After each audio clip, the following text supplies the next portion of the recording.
অপূর্ব, চলে আসো খেতে আমাদের বাড়িতে।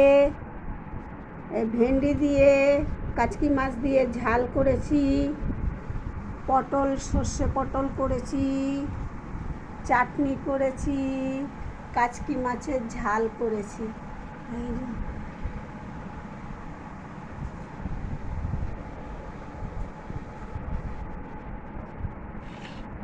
এই কাচকি মাছের ঝাল,